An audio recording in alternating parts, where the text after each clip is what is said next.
Double figures. Pull from outside, her first miss against the Fire this season. Clark, offensive rebound, puts it in and sticks the jumper. Stephanie White, Kelly Krauskopf, Amber Cox, and that damn sports psychologist employed by the Indiana Fever. Congratulations, you four. You guys have successfully broken Caitlin Clark. Great job. You guys have tried your damnedest to turn her into a role player. You guys have tried your damnedest to just make her, take a step back. Let everybody else get the shine. Swing the ball. You don't gotta do it all by yourself, Caitlin. We're here for you. We're here for you. Did Caitlin Clark's 4 words just end the Stephanie White era? After another brutal Indiana Fever loss, Caitlin Clark walked up to the podium, got asked about the officiating, and dropped 4 calm little words. Officiating wasn't my problem. If any of the officiating rule changes are impacting how you're able to play as a team defensively? Officiating wasn't our problem tonight.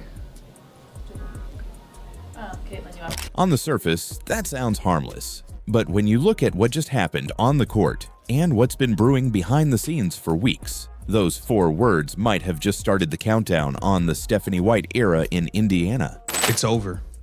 It's over, guys. Caitlin Clark is mentally checked out. She's done. She's done. She's done with Stephanie White. She's done with Stephanie White. Look at this here. This is a player that is mentally done. Stephanie White, congratulations. You have mentally defeated Caitlin Clark. She's done. This thing is over. I'm letting it be known once again. I'm rooting for Caitlin Clark 100%. While rooting for Caitlin Clark, I will be rooting for the Indiana Fever to lose games in order to get Stephanie White fired. I am done with this crap. It's over. We should never see Caitlin Clark like that. This is the greatest thing she is the greatest thing that has ever happened to this league. And Stephanie White has done everything she can to completely ruin her. Look at that. Because this wasn't a random slip in a press conference. It was the latest crack in a relationship that's been falling apart for weeks. From bizarre substitution patterns to an epic contract extension she refuses to sign, to insiders whispering that things have turned shockingly cold. So the question is simple. Did those 4 words just end the Stephanie White era, or are we all reading too much into it? Growing speculations that Caitlin Clark wants out of Indiana by any means necessary. This is the word on the street. Fever insiders are allegedly leaking information that Connor is no longer at Butler. And Butler is definitely stunned that he basically resigned allegedly from his position. There is growing notion that Caitlin Clark is not about to sign that epic deal, the same deal that Aaliyah Boston signed this season. Let's start with the night everything boiled over. Caitlin actually opened that game in Portland, doing exactly what you expect from her. In about 3 minutes, she had 2 points, 3 assists, a rebound, and the Fever were up 8-4. She was in control of the pace, finding teammates, reading the floor, the usual Caitlin Clark script. And then, out of nowhere, with around 6.5 minutes left in the first quarter, Stephanie White pulls both Caitlin and Aaliyah Boston. Your 2 offensive engines are suddenly sitting on the bench. Okay, Joe, while there are many moments of frustration for the Indiana Fever in their 184 loss to Portland Fire Saturday night, the one that got the most attention involved the sideline exchange between Caitlin Clark and Stephanie White.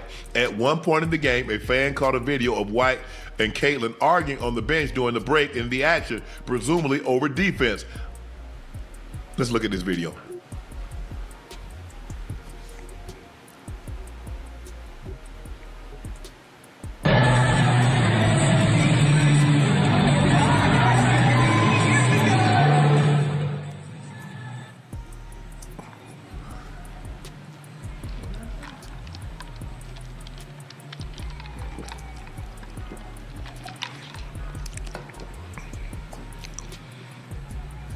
Portland immediately responds with a 13-2 run. That 8-4 lead turns into a 17-10 deficit before Caitlin even gets back on the floor. The entire momentum of the game flips while your franchise player watches from the sideline. After the game, when White is asked what changed, she doesn't mention the substitution. She says Portland was the hungrier team, that their competitive spirit was better. She points to Boston being on a minutes restriction and calls it a typical substitution pattern for when they take Caitlin out too. Portland took time out, kind of just flipped the script. Just what changed either on their end or on your end?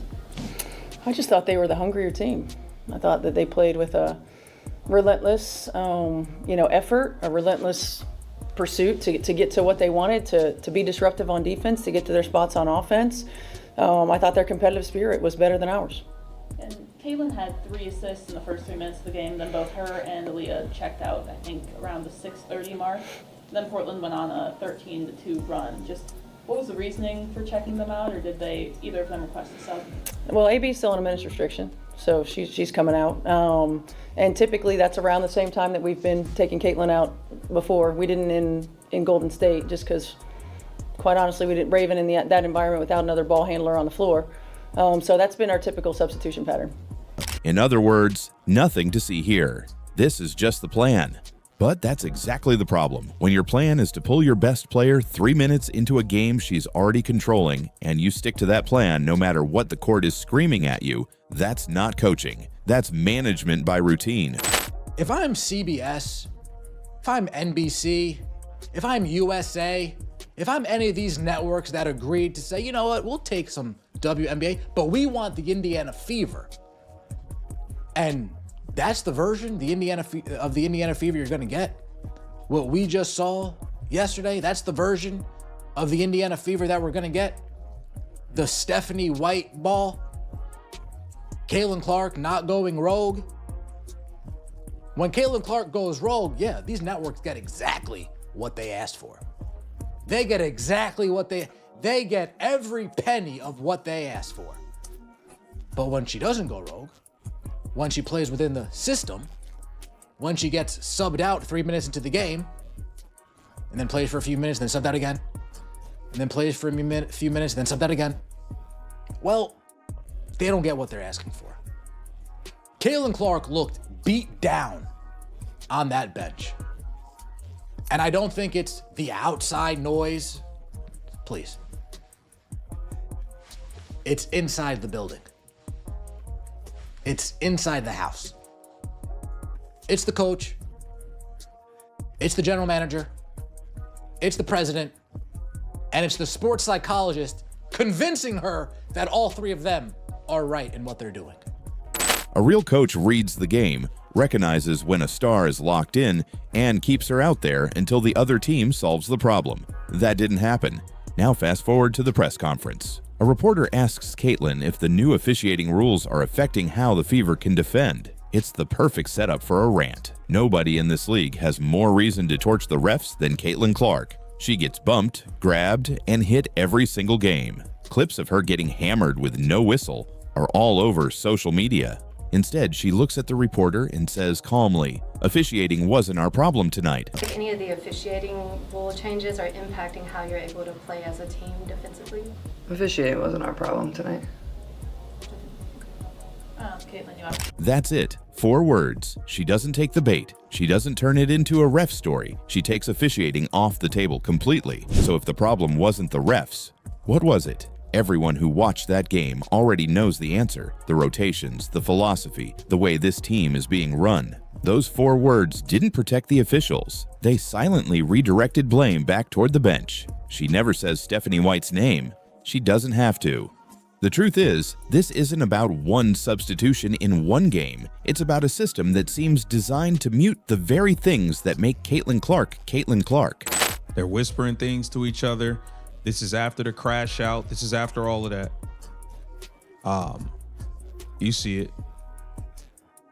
Caitlin Clark's like, yo, we gotta get this idiot the hell out of here.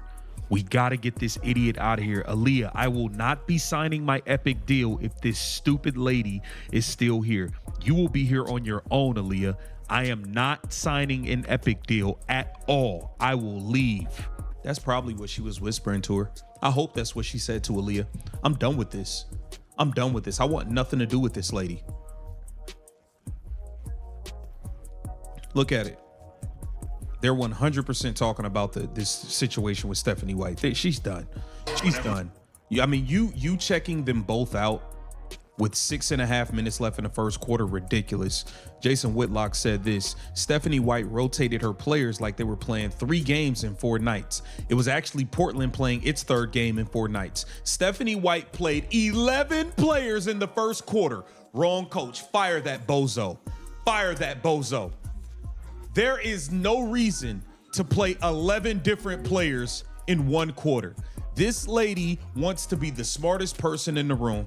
Publicly, the Fever talk about wanting to get the ball inside to their post players, focusing on feeding Boston and the other bigs. That sounds fine until you realize that when they actually run high, pick and roll with Clark and Boston, it's almost unguardable and opens up the whole floor. Then, for no clear reason, that action slowly disappears from the game plan. Instead, Caitlin is forced off the ball. She's standing in the corner, spacing the floor, while other players bring it up. This is one of the best on-ball creators in basketball, the same player who changed the geometry of college defenses, and she's being used like a spot-up role player. On top of that, the rotation patterns never seem to adjust to the moment. Whether she's hot or cold, whether they're up or down, there's the same early hook, the same rigid pattern, like what's happening in the game doesn't matter. Over time, that does something to you. When your coach's actions don't match their words, when they call you the first option, but your minutes, touches, and roles say otherwise, it chips away at your aggression, your confidence, and eventually, your trust. You start to feel like you're being managed, not unleashed. If this was only a basketball X's and O's problem, maybe you fix it in a film session, but the cracks are much deeper than that. According to a reported leak from someone close to the Fever front office, there are massive difficulties around Caitlin's future contract extension. The team allegedly put a huge, long-term offer on the table, the same kind of epic deal that Aaliyah Boston has already signed, and Caitlin has simply not signed it. On Boston's podcast, Aaliyah proudly mentions being locked in through 2029. Caitlin's response: she shrugs and reminds everyone she's only signed through next year. No joking about a decade in Indy. No, I'm here for life. Just a cold, factual reminder of her leverage. Insiders describe the relationship between Clark and the front office as shockingly cold and strange, saying something was said that damaged trust in a way that may not be fixable. This isn't just about money anymore. It's about a fundamental breakdown between a superstar and the people running her franchise. Then there's the detail that made a lot of people sit up straight. Her boyfriend, Connor McCaffrey, reportedly resigning from his coaching job at Butler, with the staff stunned and no clear new position lined up in Indianapolis. The speculation is obvious. He's clearing his schedule because they don't expect to be tied to Indy long term. Alleged? Yes. Coincidence? Maybe. But when you put it next to the unsigned extension, the cold relationship, and the on-court frustration, the picture starts to look very different. Here's what makes this situation so dangerous for the Fever. They're acting like Caitlin Clark is just another rookie in a rebuild. The rest of the league knows she's the engine of their entire business model. Networks did not pay premium money to watch her sit 3 minutes into the first quarter. They paid for deep threes from the logo, ridiculous passes, and the chaos she creates when everything runs through her. When you deliberately stifle that to run conservative post-entry sets, you're not just failing your star, you're working against the long-term financial interests of the entire league. If she keeps refusing that extension and plays this out, she can hit free agency around 2028, and teams will start clearing cap space years in advance just for a chance to pitch her. The balance of power flips completely. At that point, the question won't be, what can Caitlin do to fit the Fever? It'll be, what can a franchise do to build everything around her from day one? So, did Caitlin Clark's 4 words just end the Stephanie White era? Not officially. There's been no firing, no trade request, no public blowup, but it might be the moment the countdown started. Think about the pattern. Questionable rotations that pulled her when she was dominating and flipped winnable games. A system that turned a generational point guard into an off-ball decoy. And a front office leak describing a shockingly cold relationship and major concerns she'll never sign their epic deal. Then after all of that, she steps to the mic and tells the world, officiating wasn't our problem tonight. With everything we know, that doesn't sound neutral anymore. It sounds like a line in the sand. From here, there are really only 3 paths. 1. Stephanie White completely changes course, builds the offense fully around Caitlin, and somehow repairs the trust. 2. The fan base, the ratings, and a massive chunk of the league's momentum with her. So I'll throw it to you. Were those 4 words just an honest answer about one bad night? Or did Caitlin Clark just fire the first public shot in a battle she fully intends to win? Let me know where you stand in the comments. Dominant teams in the league over the last 2 years, and the Clark will control the tip. Here's Clark already working off ball, gets the pass from Hull. Enksler will defend her, the slip to Boston, the finish at the cup. Double figures. Hull from outside, her first miss against the Fire this season. Clark, offensive rebound, puts it in and sticks the jumper. Boston, the handoff to Clark. Clark corralled by 2. Clark, another jumper off the heel, tapped alive by Boston.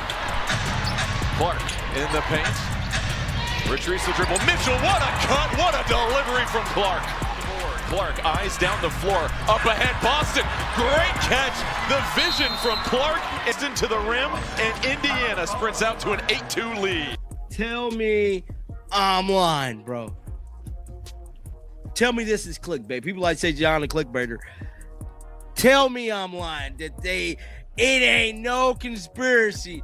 You can't tell me on God's green earth that there is no conspiracy against Caitlin Clark. Caitlin Clark made WNBA history, and somehow that was not the biggest story of the night, because by the time the Indiana Fever walked off the floor after a brutal 90-88 loss to the Golden State Valkyries, nobody was talking like this was just another close game.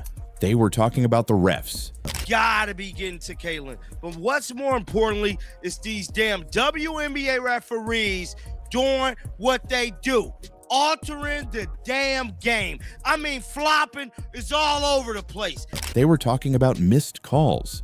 They were talking about Aaliyah Boston sitting at the post-game press conference, clearly furious, saying the Valkyries sold the contact and the refs bought it. So the Indiana Fever were victims of the dark arts today. They were victims of the dark arts, or yesterday, by the Golden State Valkyries. And it is a frustrating one, but it sometimes works. It sometimes works. And obviously Aaliyah Boston was not happy. In her post-game press conference, she basically as much as said, yeah, well, they tricked the refs. Fair play to them, they tricked the refs. Which that is the case. And they were talking about Caitlin Clark taking contact all night, getting elbowed in the face late, and still watching the whistle disappear when Indiana needed it most.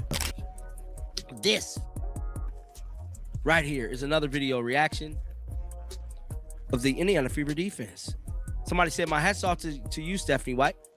It takes an utter genius to coach this bad, no talents, no timeouts left. The end of the fourth quarter, didn't get teed up, protests, shady refs, nothing. Let's watch. Clark to Aaliyah Boston. And then Monique Billings, I haven't seen her do one thing all season. What a letdown. Traveled. And then Caitlin Clark gets the offensive rebound, put back, splashes a jumper. Finds Kelsey Mitchell. We're doing great. Fast break offense, Caitlin Clark to Aaliyah Boston. I'm loving it, 8-2. Then they call 6 fouls in a row. Monique Billings, there was one. Look at this, she touches the ball for 1 second. Where's the foul? And then Caitlin Clark, if anything, she got elbowed. There's Caitlin Clark's first foul. Somebody tell me where's the foul. There was 2. Watch this. Hines Allen, hands straight up. There's 3 in a row. Raven Johnson, there's 4 fouls consecutively. And then watch Hines Allen. Just now, you guys remember when I first started Alive, Those of you guys who's been watching a lot since the beginning. This was supposed to be Caitlin Clark's record night. Instead, it turned into one of the most controversial Fever losses of the season. And when you watch how this game ended, it is not hard to understand why Fever fans are saying the same thing. The refs stole this one. Because Clark still made history, she became the fastest player in WNBA history to reach 500 career assists. Tonight, we gonna talk about it, man, in an iconic fashion. She ended up making her 500 assists to Sophie Cunningham, but the referees is still in the show. Just ultimately still in the show. Whatever it was today is shit on Caitlin Clark Day. I don't know. That's what I'm feeling like. But overall, team stats is horrible. Shout out to Raven Johnson. She showed up. Kelsey Mitchell, don't never pass the damn ball. I mean, they was beating her ball out of the damn arena. Every time she got the ball, they just knew she was finna shoot the ball. Like, why? They know you finna shoot it. Pass the damn ball, Kelsey. I mean, my goodness. 24 fouls called on the fucking Fever tonight. Excuse my language, bro. 19 calls. We're now 20 on Golden State. I'm furious right now, bro, because that's how bad this game has been. Stephanie White, put Caitlin on the ball. Stephanie White, put Caitlin off the ball. Like, damn, Stephanie, make up your mind. Did Caitlin Clark set majority of the damn third quarter? This was just buffoonery. Just buffoonery, bro. That is not a normal milestone. That is superstar territory. That is league-changing territory. That is the kind of record that should have been the headline everywhere. But the game around that moment was a mess. Golden State did not just guard Clark. They chased her, bumped her, crowded her, grabbed at her, and made every single catch feel like a fight. And to be clear, the Valkyries deserve credit for the defensive pressure. They came in with a plan. They knew Clark could shoot from anywhere. They knew she could break a defense with one pass, so they threw bodies at her all night. But there is a difference between physical defense and getting away with contact because the officials refused to call it both ways. And that is where this game went off the rails. Aaliyah Boston was the first major warning sign. That is what they did. Their goal was, we are going to do all of the dark arts. We're going to shove on every rebound. If you are boxing her out, we're going to push on every rebound. We're going to hand check on every possession. We're going to be extra physical. It was one of these things where they came out in this game and was like, we are going to make the referees have to ref the game. And the referees did not ref the game. And the Fever were soft. I cannot stress it enough. The Fever were soft. But, big but, Aaliyah Boston stays in this game, they might win. Like, Amihar is literally she just flopped. She flopped the entire game. It was the most shameless thing I've ever seen. So Aaliyah gets called for that. And then Amihar, like, Aaliyah doesn't go near her here. Amihar just, like, flops. This is just fighting for post position. Veronica Burton's there laughing. She's there laughing. Like, that's another flop. And this is even the worst of them. Like, Amihar might as well just be known as the fish from now on. That is her nickname. Because this is the most ridiculous one I've ever seen. Boston finished with 13 points and 6 rebounds, but that box score does not tell the real story. She never got to settle into the game because the whistles followed her from the start. Every time Boston tried to establish position, every time she tried to use her size, every time she tried to play through contact, the refs seemed ready to call her for an offensive foul. And after the game, Boston did not hide how she felt. She basically said it was hard to figure out how the refs were calling the game because defenders were getting charge calls when they were not even in legal position. Yeah, Aaliyah, you had those 2 early fouls and had to sit for most of the first half. How does that affect your flow and your speed? Yeah, I mean, I wasn't even able to get into a flow. I mean, I played the second half. I think it's super hard to try and figure out and understand how the refs are calling it. I think it's super hard to get charge fouls when I don't think anyone's in legal position. I mean, shout out to the Valks. I mean, they did a great job selling it, and the refs bought it, to be honest, so good for them. That is not just frustration. That is a player saying the standard made no sense. And that mattered because Boston is one of the few players on Indiana's roster who can punish teams inside. When she is on the floor, defenders have to respect the paint. When she is stuck on the bench in foul trouble, everything becomes harder for Clark. Golden State knew that. Once Boston was limited, they could crowd Clark even more. They could pack the passing lanes. They could sit on Indiana's guards. They could make every possession feel rushed. And that is exactly what happened. Clark still fought through it. She finished with 16 points, 6 assists, 3 steals, and a perfect 8 for 8 from the free throw line. But the flow was gone. The rhythm was gone. The space was gone. And yet, despite all of that, Indiana still had a real chance to win.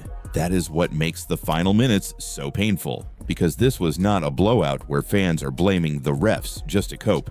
This was a 2-point game. 2 points. One whistle changes everything. One correct call changes the entire ending. And the call everyone is talking about came late, when Veronica Burton made contact with Clark's face on an inbounds play.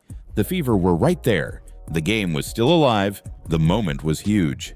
And Clark took contact high. That is the kind of play that should get reviewed seriously. 10 feet and Caitlin Clark would have probably got a turnover and a foul. And then they called this a foul on Caitlin after they just did 2 offensive fouls they didn't call. And then look at this. She slaps down on Hines Allen's arms. Look at that. Look at her right arm. You could clearly see her grab that right arm. Look at that. She was holding it and it flops up. Look at this late call. It took until Aaliyah Boston had the rebound for this stupid ref to call this thing a foul, which wasn't even a foul. This is crazy. And then Aaliyah Boston hits the 3 ball, and then Raven Johnson brings it within 2 with 4 minutes left. Kelsey Mitchell with the reverse layup, and we're in this ball game. Caitlin Clark comes and splashes a 3. We're down by 1. Aaliyah Boston with like a fadeaway puts us up by 1. Like I said, Lexi Hull with the basket, and we got this. But then what did the refs do? Call another foul on nothing. Like, it's crazy. And then look at this. Lexi gets pushed in the back on the missed free throw. And they don't call that one either. And then Caitlin Clark, Fever down by 3, gets elbowed in the nose. So they get the ball back. Caitlin Clark finds Sophie Cunningham, who gets a basket. And we're back in this ball game. And we had a chance to tie it right here. And then one more chance to tie it. And Aaliyah Boston comes up. It was just a really tough loss. But we are not where we need to be yet. Probably played our worst game of the season. Refs were horrible. And we lost by 2. That is the kind of play where the league's own standard on contact to the head or face should matter. That is the kind of play where Indiana could have ended up with free throws and the ball in a 1-possession game. Instead, nothing. No flagrant, no real punishment, no moment where the refs stepped in and protected the player who had been getting hit, grabbed, and pressured all night. And that is why fans exploded, because earlier in the same game, Caitlin Clark was hit with a flagrant for a screen. So when the officials can find a flagrant on Clark, but cannot find one when Clark takes contact to the face, people are obviously going to ask questions. And again, this is a flagrant foul. I actually don't care.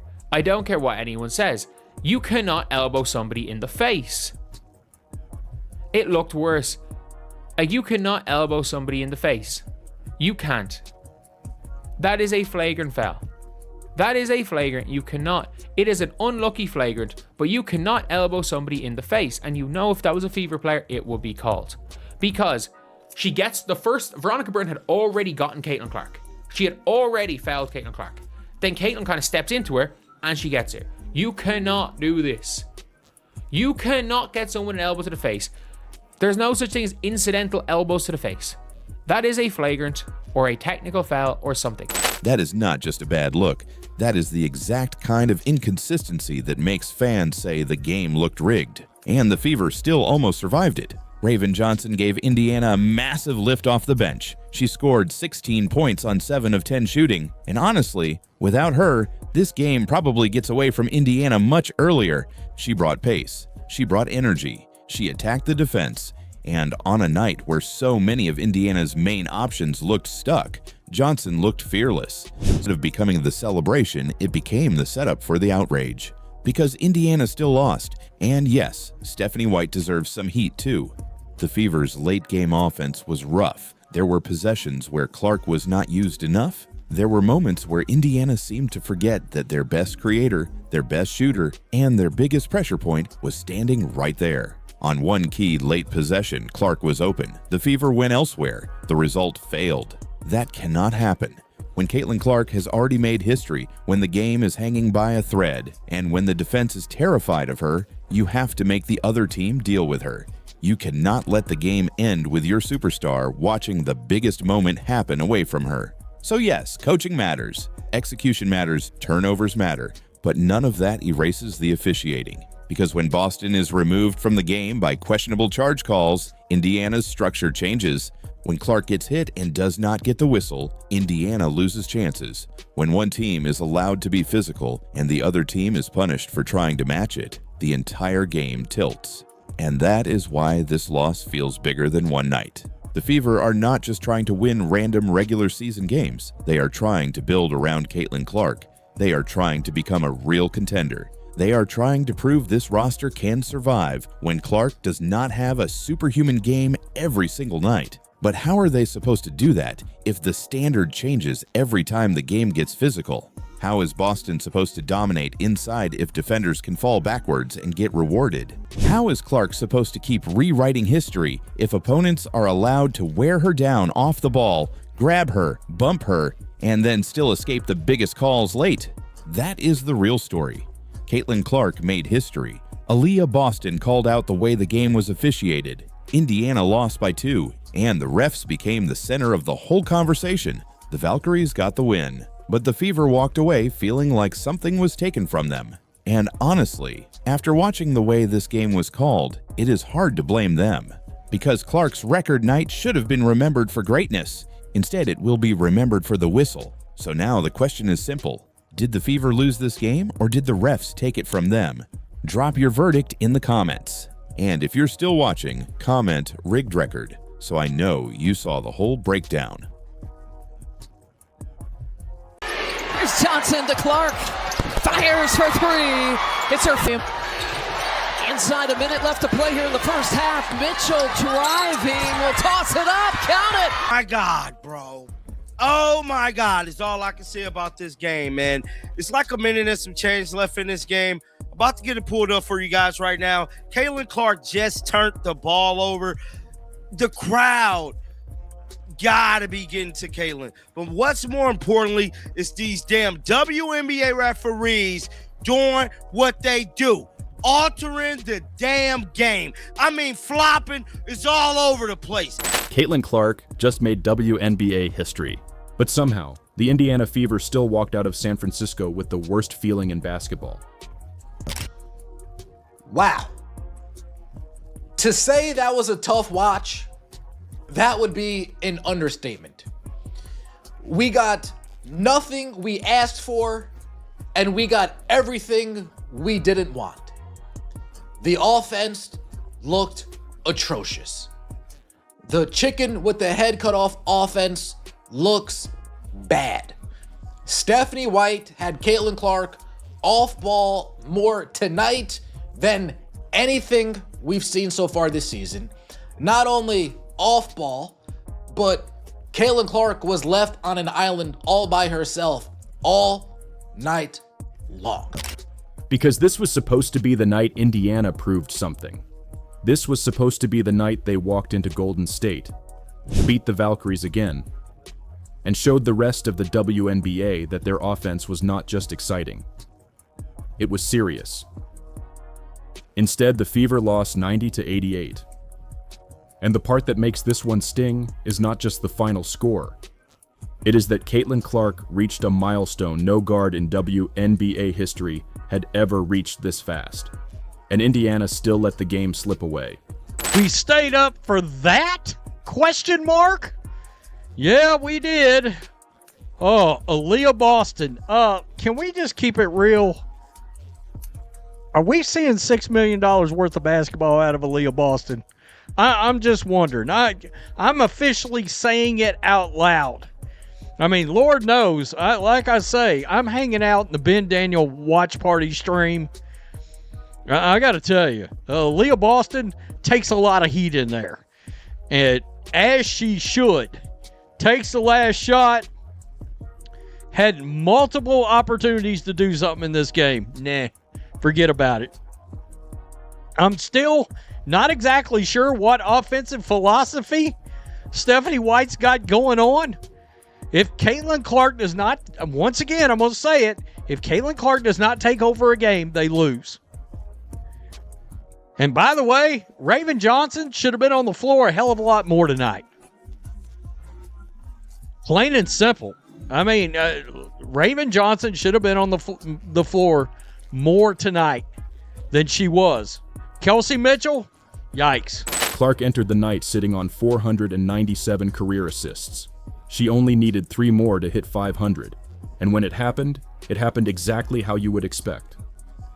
Not with a quiet pass, not with a basic swing pass, but with Clark seeing the floor 2 steps ahead of everybody else, hitting teammates in rhythm and turning a regular possession into a moment. By the second quarter, she had reached 500 assists in just her 59th WNBA game. Tonight, we gonna talk about it, man, in an iconic fashion. She ended up making her 500 assists to Sophie Cunningham, but the referees is still in the show. Just ultimately still in the show. Whatever it was today is shit on Caitlin Clark Day. I don't know. That's what I'm feeling like. But overall, team stats is horrible. Shout out to Raven Johnson. She showed up. Kelsey Mitchell, don't never pass the damn ball. I mean, they was beating her ball out of the damn arena. Every time she got the ball, they just knew she was finna shoot the ball. Like, why? They know you finna shoot it. Pass the damn ball, Kelsey. I mean, my goodness. 24 fouls called on the fucking Fever tonight. Excuse my language, bro. 19 calls were now 20 on Golden State. I'm furious right now, bro, because that's how bad this game has been. Stephanie White put Caitlin on the ball. Stephanie White put Caitlin off the ball. Like, damn, Stephanie, make up your mind. Did Caitlin Clark set majority of the damn third quarter? This was just buffoonery. Just buffoonery, bro. That is not normal. Sue Bird, one of the greatest point guards ever, previously held the mark at 82 games. Clark did it 23 games faster. That is why this game should have been remembered as a Caitlin Clark celebration. But Golden State had other ideas, and that is where the story turns. Because the Valkyries did not treat this like Clark's record night. They treated it like revenge. Just days earlier, Indiana had beaten Golden State 90-82. Clark had 22 points and 9 assists in that game. Aaliyah Boston was dominant. The Fever controlled the second half, and for the first time, Indiana looked like they had finally solved this matchup. What a game. The Indiana Fever have finally beaten the Golden State Valkyries, and this game, you could cut the tension with a knife. It was chippy. It almost felt kind of like a powder keg that could explode at any moment. There were a lot of fouls, and each team was given 2 techs. That is 4 techs for the entire game, including one that Caitlin had no idea about. Actually, Stephanie White also had no idea about, and they talked about it in the post-game presser. Happened in that chippy moment with Solana at halftime that led to the double text. I was just trying. Oh, did I get a technical? You did. Oh, no way. Oh, it just makes sense for the rest of the night, so I'm not surprised. Wow. Wow, I could have got ejected. I should have been a little safe in the second half. Okay, well, guess I have some fines coming my way. And probably right. Wow, you're paying a lot tonight. Well. But in San Francisco, Golden State flipped the script. They did not panic when Indiana made runs. They did not get pulled into a track meet. They did what good defensive teams do. They made the game uncomfortable. Before tip-off, this matchup already had a simple identity. Indiana came in as the highest scoring offense in the league, putting up nearly 94 points a game. Golden State came in as the team allowing the fewest points in the league, So this was not just Fever versus Valkyries, this was pace versus pressure. Clark's passing versus Golden State's discipline. Indiana's firepower versus the one team built to drag them into a fight. And by the end, Golden State won that fight. The Fever actually had chances. That is what makes this loss frustrating. My goodness, dog. They had 37 total rebounds so far, Golden State Valkyries. Bro, just they had 29 defensive rebounds again, bro. They still giving up a lot of defensive rebounds. I don't care that they had 27. Why are we giving up 29? Why are we giving up 29? And for the life of me, why do the referees hate Aaliyah Boston so much? Because I don't know, guys. Look at this. Look at these plays right here. Let me get this pulled up because this game is finna be over, bro. This game is finna be over, bro. I'm hella mad. I'm hella mad. Look at this. Look at how the hell can we win when they look at this flop? You ain't even get hit. She ain't even get hit in the head, dog. She ain't even get hit in the head. Y'all see this? Bro, this has been all day. This has been all day, bro. I don't know what it is. Caitlin Clark just cannot get in rhythm there at the Chase Center for the life of me. She had 2 crucial turnovers. Oh, my God, man. I'm going to hear about this on Whitlock tomorrow, bro. I mean, my goodness. This was not a blowout. This was not Indiana getting run out of the building. This was a 2-point game, and those are the ones that stay with you. Indiana trailed after the first quarter, but responded with a strong second. They put up 30 points in the quarter, pushed back against Golden State's physicality, and went into the second half still very much alive. But every time the Fever looked ready to take control, the Valkyries answered. A stop, a tough bucket, a loose ball. A possession where Indiana needed calm, but Golden State created chaos. And in games like this, chaos is usually bad news for the road team. The fourth quarter became the difference. Golden State won the final period 25-21. That might not sound like much, but in a 2-point game, it is everything. That is 1 empty Fever possession, 1 missed rotation, 1 rushed shot, 1 defensive rebound that does not get secured, and suddenly Clark's historic night becomes a footnote inside a loss. All type of different looks. They had several players. I mean, Caitlin might have seen like 4 or 5 different defenders this game, bro. I mean, I'm damn near lost for words, y'all. Like, I'm trying my best to get through this video, man. How many points Caitlin Clark got right now? Caitlin got 16 points. She made all her free throws. She had 4 rebounds, 5 assists, 3 steals. 3 of 12 from the field. 2 of 6 from three-point land. Now, the Indiana Fever was shooting 44% from 3 going into the half. But at one point in this game, Golden State Valkyries went on a 13-2 run, bro. 13-2 run. So the Indiana Fever dropped all the way down to 32% from 3. 32%. They was at 44% going into the half, dog. That is the brutal part. Because Caitlin Clark did her job as a playmaker. She made history. She kept the ball moving. She gave Indiana enough creation to be right there at the end. But the Fever still could not finish the job. And this is where Indiana has to ask the harder question. Are they just exciting, or are they ready to be ruthless? Because exciting teams can score 90. Ruthless teams close the game. Exciting teams create highlights. 44%. And these damn referees, my goodness, man. I mean, no, the commentators, this has been a horrible game. Just a horrible game. They shot 29 of 70 from the damn field. Just, my goodness, bro. My goodness. They had 11 blocks. A majority of them blocks was on Kelsey Mitchell, bro. Caitlin Clark looked pissed. Just pissed this game. I can't blame CC, man. So right now, they're doing a timeout, a booth review or something. I don't know, bro. Ruthless teams get the stop when the arena is loud and the other team smells blood. The Fever have the talent. Nobody is questioning that. Clark changes the geometry of the floor every time she crosses half court. Defenses stretch out further than they want to. Passing lanes open that do not exist for other players.